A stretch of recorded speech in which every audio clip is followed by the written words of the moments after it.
បាទគ្រប់ដូចជាសួស្តីពុកម៉ែបងប្អូនទាំងអស់គ្នាបាទនេះគឺជាលទ្ធផលវេលាម៉ោង4:30នាទីកាលពីថ្ងៃទី19ខែ12ឆ្នាំ2025មកពុកម៉ែបងប្អូនទាំងអស់គ្នាហើយតម្រុយម្សិលមិញគឺយើងចូលបានទៅលេខអុកតុងទេទាំងអស់គ្នាខ្ញុំឲ្យ41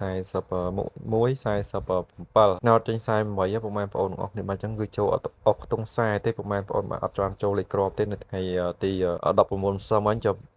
ទាំងពុកម៉ែបងប្អូនលេខតម្រុយក៏ដូចជាក្នុងឆាតទាំងអស់គ្នាក្នុងណាស៊ី2គ្រាប់ទាំងអស់គ្នាបាទចំពោះលេខតូច12លេខបាទឥឡូវយើងក៏លេខមិនតម្រុយថ្ងៃទី20ខែ12ឆ្នាំ2025បន្តទៀតផងដែរអញ្ចឹងចំពោះពុកម៉ែបងប្អូននៅថ្មីដើម្បីតាមដាននៅតម្រុយខ្ញុំបាទជារៀងថ្ងៃ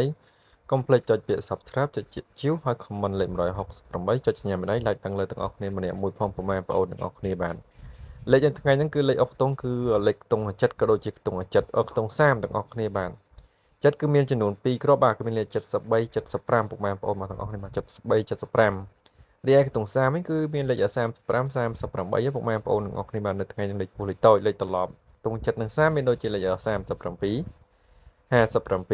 53និងលេខ83ពុកម៉ែបងប្អូនអស់នេះចំពោះលេខតូចពីរលេខនៅថ្ងៃទី20យើងនេះពុកម៉ែបងប្អូនទាំងអស់គ្នា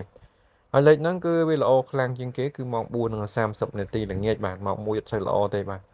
គឺល្អនៅក្នុងម៉ោង4:30នាទីខ្លាំងជាងគេបងប្អូនទាំងអស់គ្នាបាទរីឯម៉ោង6គឺល្អបន្តបន្ទាប់ដែរបាទរីឯលេខធំ13លេខគឺមានចំនួន2គ្រាប់បាទលេខធំទី1គឺមានដូចជាលេខ375បងប្អូន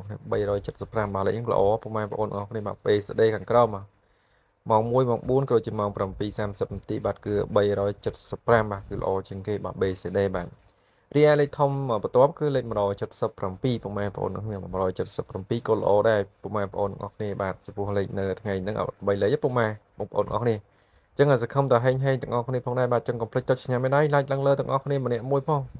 ចំពោះបងប្អូនដែលលេងតាមតម្រុយនៅថ្ងៃទី20ខែ12ឆ្នាំ2025យើងនេះបាទជូនពរហេងត្រូវឆ្នោតគ្រប់ម៉ោងតែម្ដងចំពោះបងប្អូនដែលចង់បានក្នុងឆាតគឺខ្ញុំបើកវេលាម៉ោង4ក៏ជាម៉ោង9:30នាទីទាំងអស់គ្នាបាទជូនពរហេងទាំងអស់គ្នាផងដែរបាទគ្រប់លាបាយបាទ